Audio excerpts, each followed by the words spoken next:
The story begins with a college girl named Yeonhee and her friend Naeon. They sit in class, listening to a lecture, when Naeon asks if Yeonhee is coming to the semester kickoff party. Yeonhee refuses. Naeon tries to persuade her, reminding her that she is already sleeping over that night so they can go for hair removal together the next morning. Yeonhee corrects her and says it is called a Brazilian wax. Naeon mentions that Sixi, the fine and sexy guy on campus, will be at the party but unknown to them. He overhears them talking about the Brazilian wax. As Naeon leaves, she waves at Yeonhee and teasingly tells her to enjoy her wax session. Yeonhee feels uncomfortable about the look on Sixi's face when he hears them. She says his expression is unnecessary. Namwoo, her friend, tells her that was probably Sixi's most polite face. Still, Yeonhee cannot forget the way he looks at her, as if she is beneath him. Later at the party, she runs into Naeon and Sixi again. She wonders why he even comes since he hates gatherings like this. She soon learns he has just broken up with his girlfriend. Naeon sits with him, so Yeonhee joins them. After a few drinks, Yeonhee starts rambling. She insists there is nothing shameful about hair removal and says having body hair is worse. She claims hair removal is hygienic and good manners, and that people who avoid it are the strange ones. Sixi pauses with his drink, but Yeonhee keeps talking. She says letting hair grow out is disgusting and that humans are not animals. She calls it embarrassing, her words slurring as the alcohol hits her. Meanwhile, Sixi refuses another drink from his friend and says he will stick to what is already in his glass. Soon, Yeonhee feels sick and rushes to the bathroom. Coincidentally, Sixi also heads there. She throws up, and everything becomes blurry. In her drunken state, she grabs a razor and shaves him before losing consciousness. She wakes up still tipsy beside a random guy in a strange place. Fear and confusion flood her mind as she tries to piece together what happened the night before. Shame and self-blame consume her. The anxiety and curiosity inside her are overwhelming because, before that night, there had been no plans, no promises, and no agreement between them. Seeing Sixi gathering the waxed hair from the floor, Yeonhee rubs her aching head and asks what happened. Still hungover, she blurts out, "Did we do something last night?" She hesitates, then asks again, "What do you mean by agreement?" "Did we maybe, I can't remember anything." Sixi tells her that last night was unforgettable. Hearing that, she gasps in disappointment and says she never expected something like that from him. Instead of answering properly, he teases her. Frustrated, Yeonhee snaps that he is being too crass and that her memory loss is no excuse for him to act this way. She blames herself for everything, saying she was a mess because she was drunk and assumes he must have been drunk too. "Let's just be grown-ups," she says. "Nope. You're wrong," he cuts in, and the argument continues. "Excuse me," she exclaims in disbelief. He interrupts again, saying he should be the one upset. "You honestly don't remember anything?" he asks. Embarrassed and stuttering, she replies, "Well, I mean obviously we, did that, right?" She assumes they slept together. Sixi raises a brow and asks if she truly thinks they were intimate. She is not sure about anything, but she believes that must be the reason for his behavior. Though he teases her, he also wonders if his reputation is so terrible that she thinks he would take advantage of a drunk girl. He has just gone through a breakup and has no interest in getting involved with anyone else. Still doubtful about her memory, he decides to remind her. He shows her the small cuts she made on him the night before. When he reveals more marks, he asks if she remembers now. She can only stare in shock. With a smirk, he asks if it is normal for her to grab razors when she is drunk. He admits he can barely use the bathroom because of what she did. She shouts in disbelief. Slowly, it becomes clear that they had talked about Brazilian waxes the night before. She was supposed to get one, but in her drunken state, she ended up giving him one instead. Even as he shows her more proof, feeling slightly exposed, she struggles to believe it. After hearing everything, she begins to recall bits and pieces. Though her memory is still blurry, she apologizes sincerely and lowers her head in shame, unable to face him. Sensing an opportunity, Sixi uses her apology to make a request. He says anyone with a conscience would agree. Wanting to make things right, she asks what he wants, but his answer shocks her. He wants her to date him for 1 month. He quickly explains that she only needs to act as his girlfriend for 30 days. They will tell people they felt a spark last night and that he is taking responsibility. Confused, Yeonhee asks why he would want that. He admits he plans to embrace his bad boy image on campus and thinks she is the perfect person to help him, especially since she owes him. She yells at him for suggesting something so ridiculous, but he hints at revealing what happened if she refuses. Wanting the incident to stay secret, she reluctantly agrees.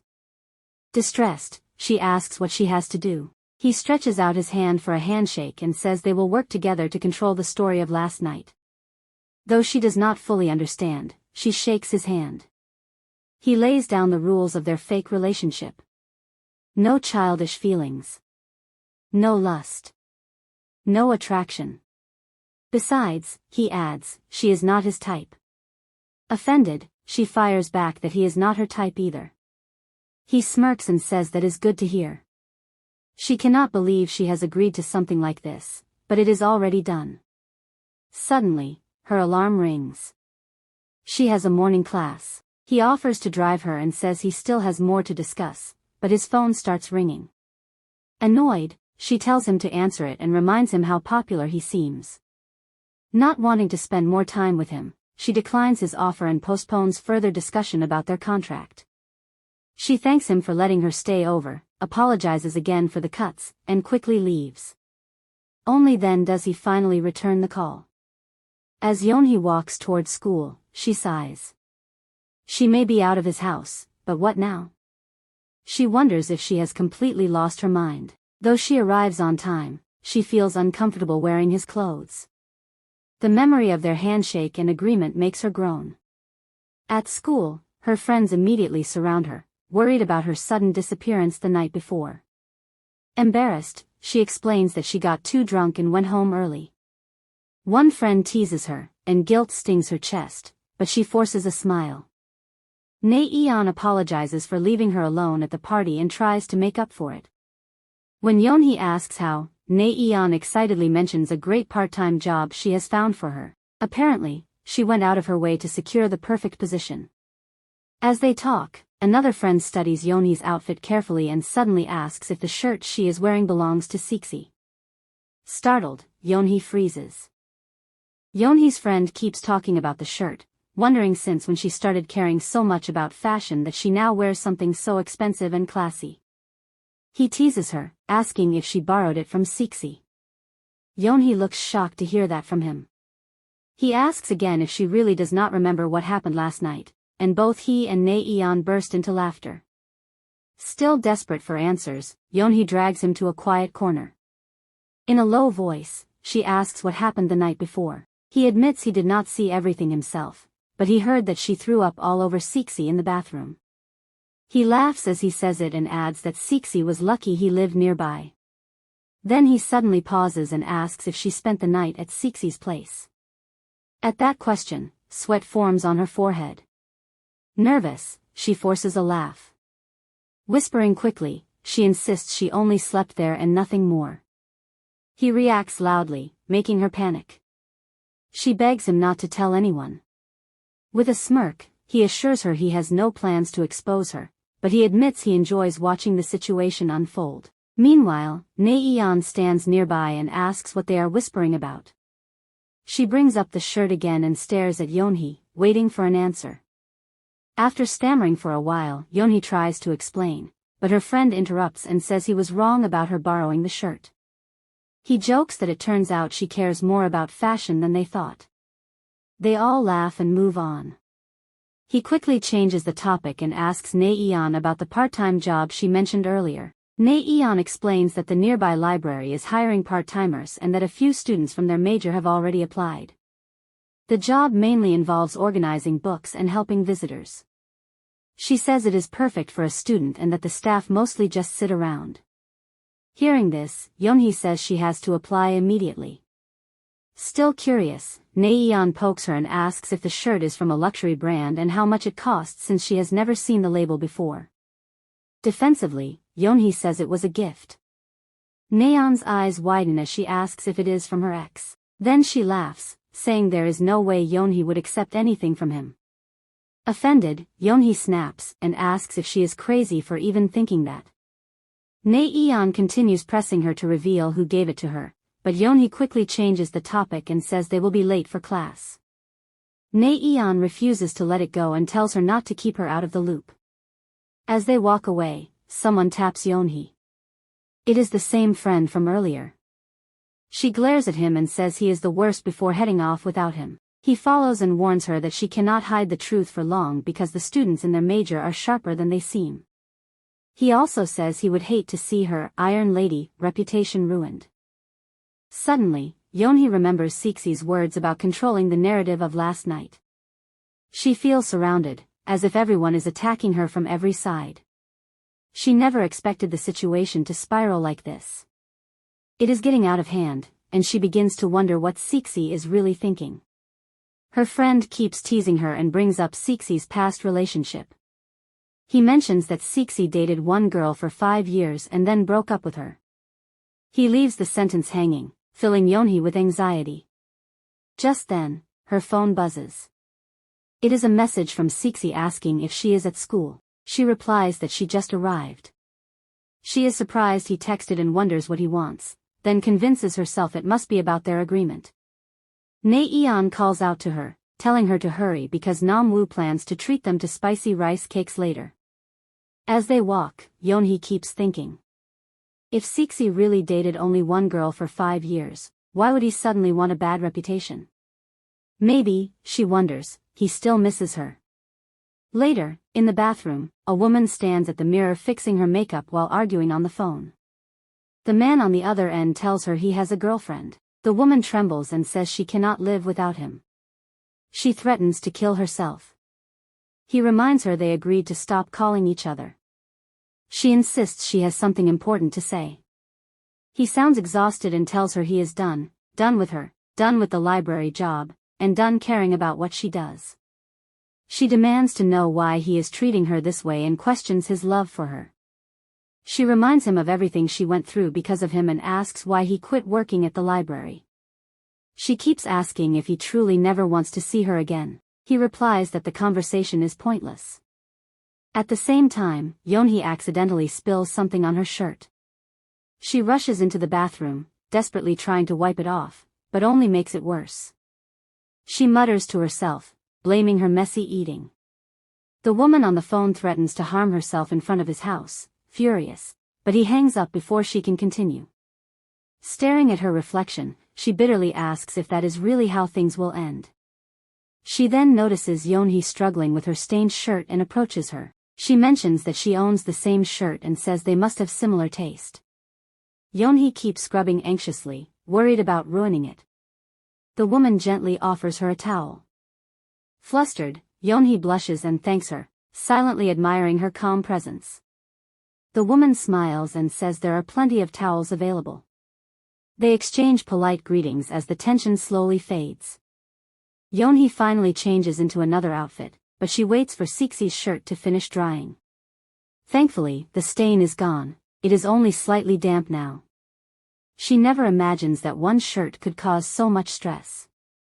Staring at it, she tries to piece together everything that happened that night. She still cannot believe she shaved him and left all those cuts on his skin.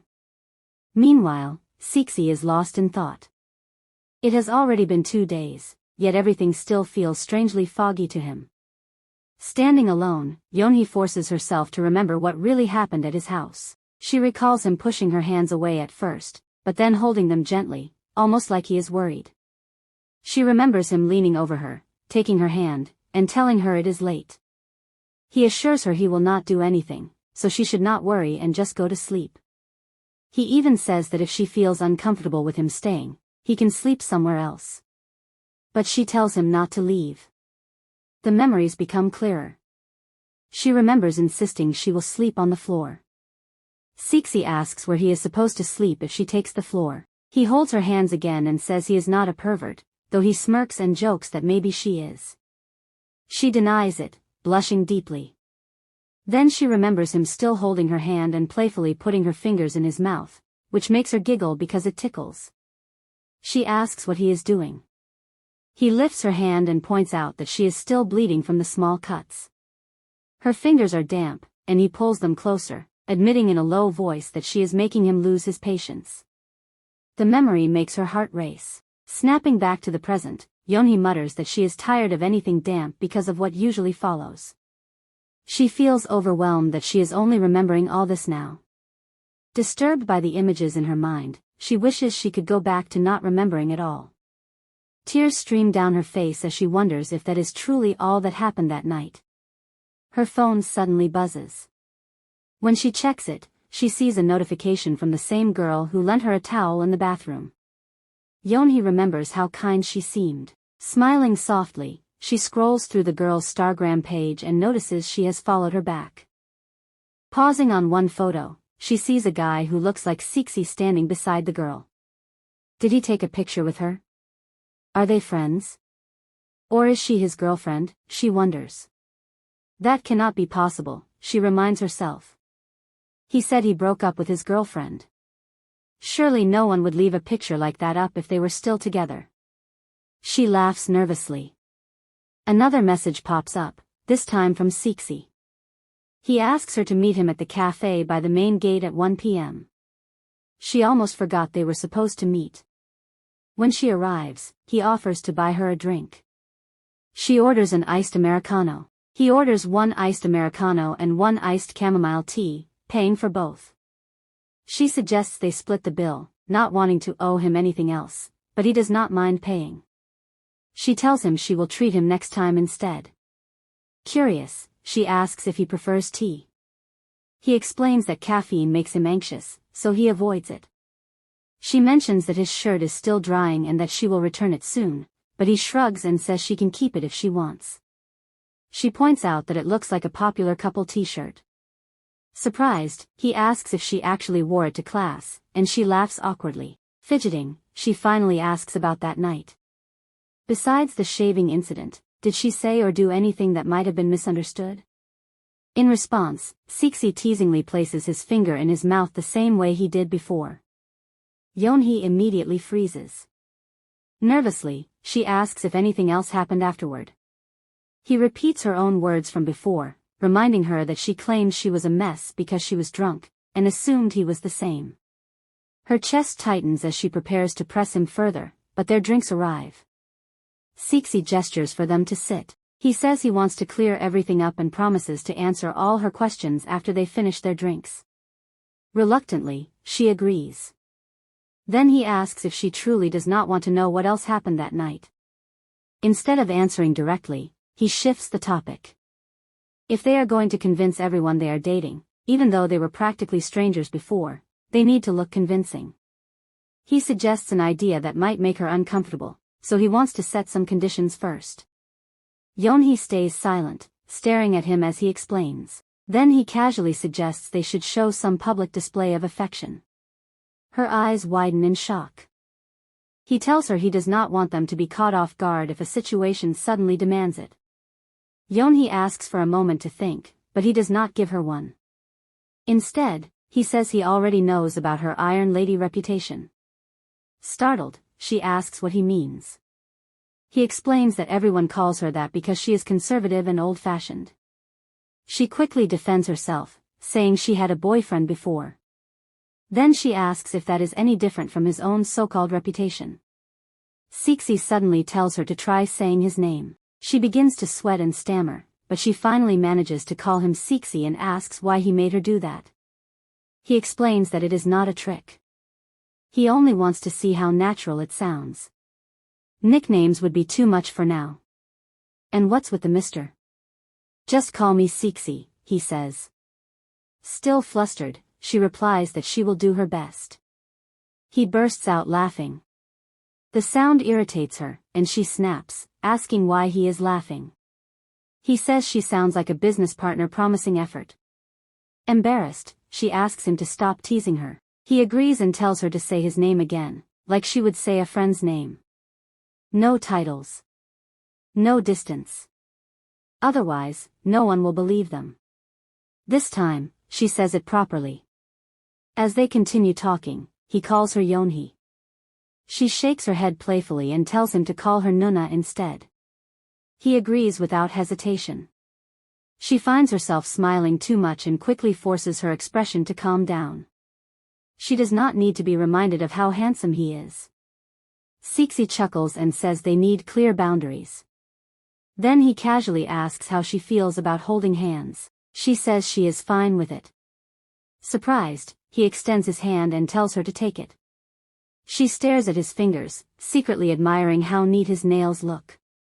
Her thoughts race, but she finally places her hand in his.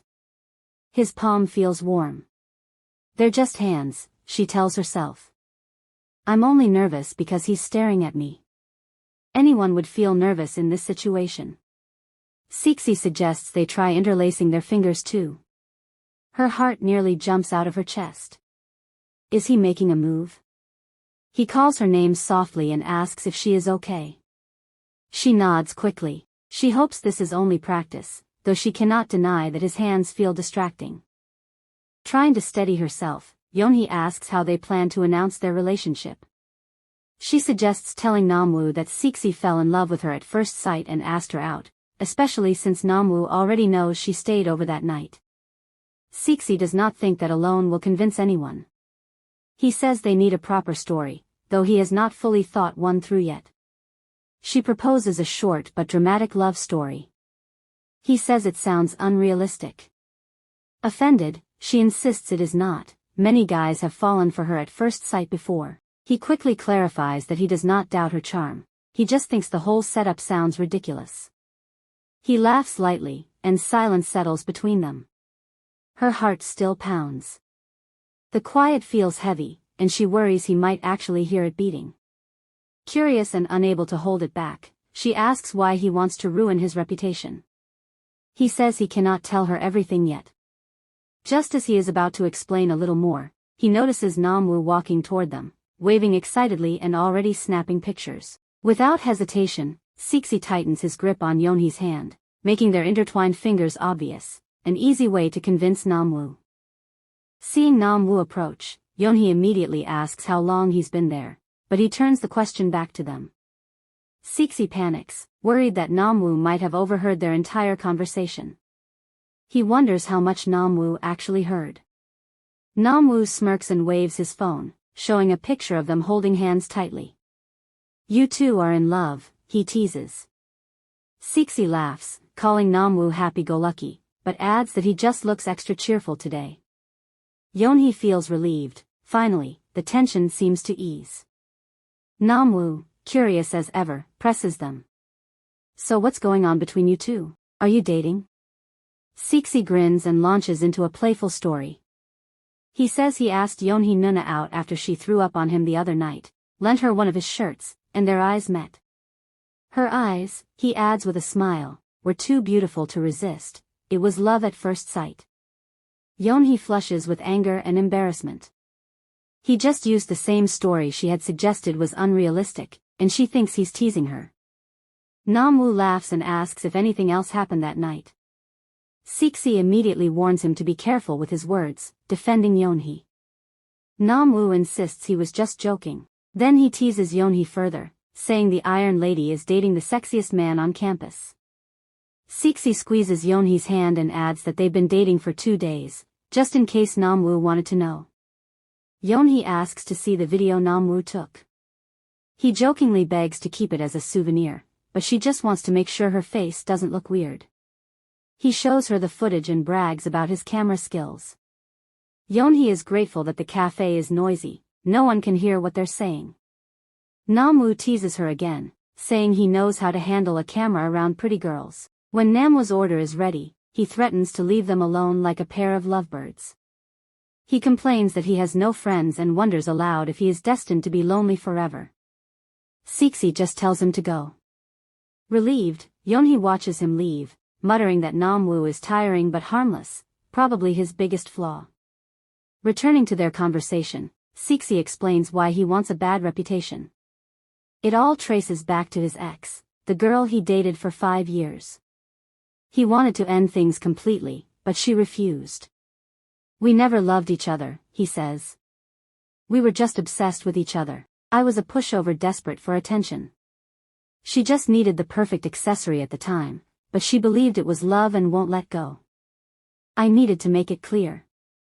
Yeonhee asks if ruining his image is a way to become someone his ex cannot control anymore. It sounds complicated, and she struggles to understand why he would go that far.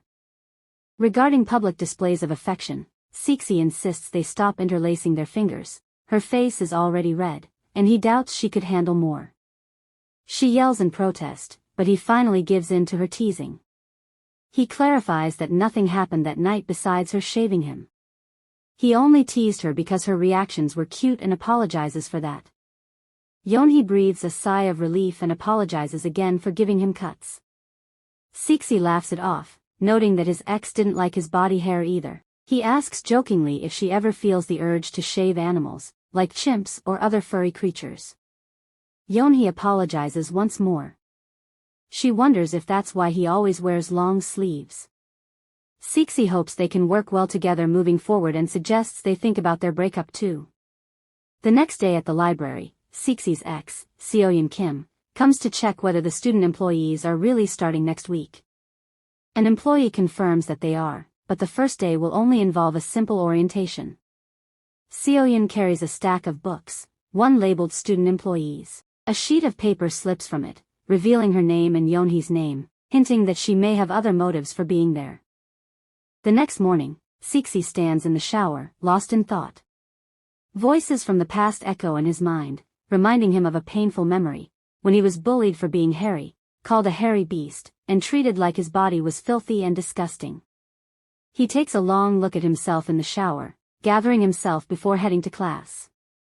Meanwhile, Seoyeon Kim scrolls through her phone, laughing at something, until she sees the picture Namwoo posted of Sixi and Yeonhee holding hands on Instagram. She immediately recognizes Yeonhee, the girl who helped someone in the bathroom the day before, and her face darkens with fury.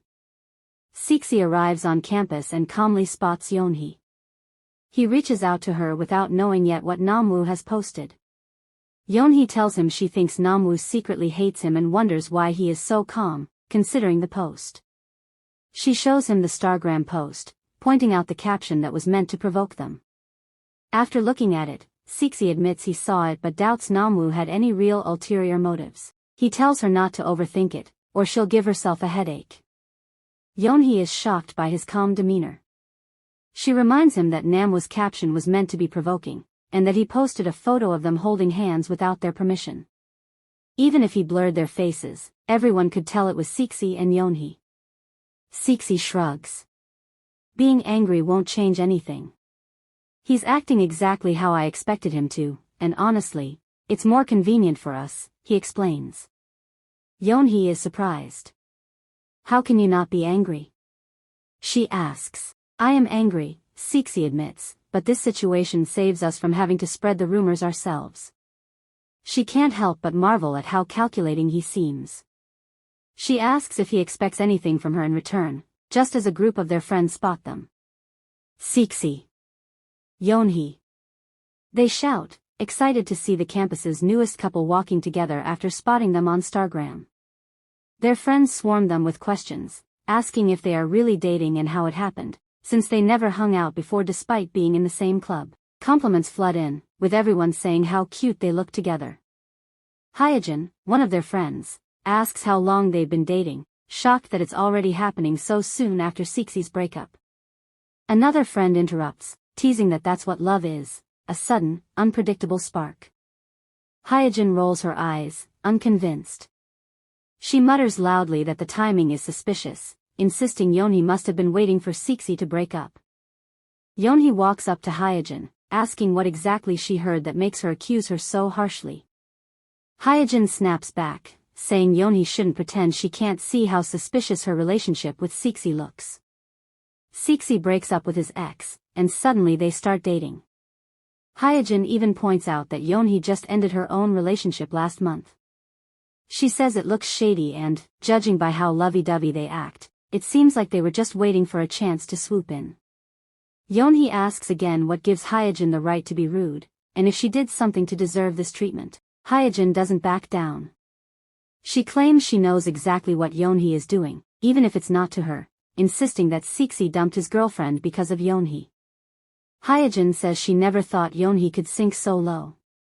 Yeonhee responds, confused, saying she doesn't understand what the problem is or why Hyejin is acting this way. Yeonhee feels disappointed.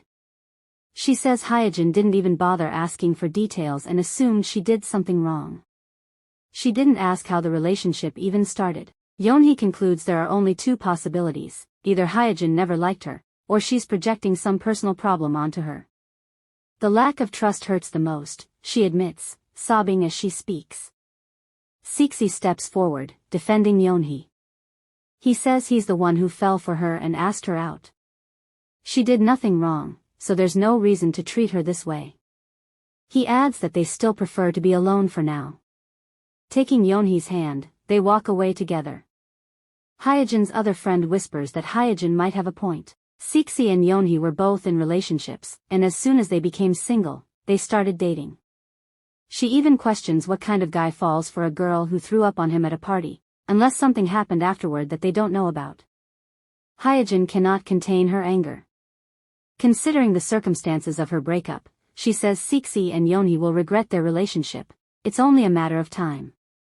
As Sixi and Yeonhee walk, she cries uncontrollably, pulling her hand from his. She asks him what exactly he hoped to gain by dragging her into this grand scheme. Sixi feels guilty and apologizes, but she doesn't accept it. She wants him to tell her the truth. Did he predict this mess would happen too? She blames herself for agreeing to the fake relationship without thinking and for getting drunk that night.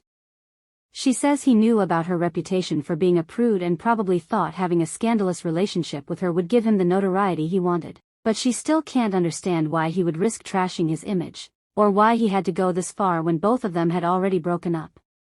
Yeonhee admits that what Hyejin said back there wasn't entirely wrong. Seeing your ex move on right after a breakup is painful. It makes all your self-esteem vanish. Sixi apologizes again, saying it was never his intention to cause this much trouble and that he doesn't know where to even start explaining things to their friends.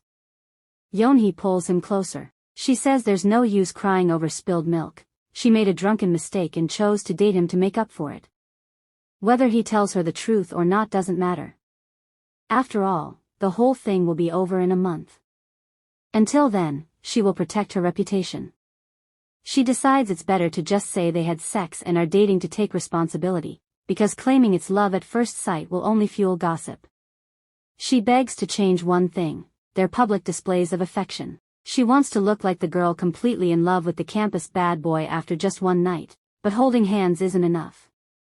She begins stroking his lips as she speaks, letting him know just how much of herself she gives in a relationship. At the very least, she pulls his face closer, suggesting they kiss, and jokingly asks if they need a test run. Sixi notices tears on her eyelashes. He leans in slowly, and they kiss passionately. She realizes she's been craving affection all along, even while resenting what they're doing. She's scared of what might happen if Sixi really turns out to be a piece of garbage, and she wonders what she's doing, but she can't deny that he is truly, really good at kissing. They both can't believe what just happened. Yeonhee loves and hates the warmth of Sixi's hands. She gasps, saying she can't breathe and neither can he. She's surprised at herself for stopping her tears over just a good kiss. Sixi finally agrees to use kissing as their last resort. Yeonhee thinks they need to start drafting their contract so everything is in writing.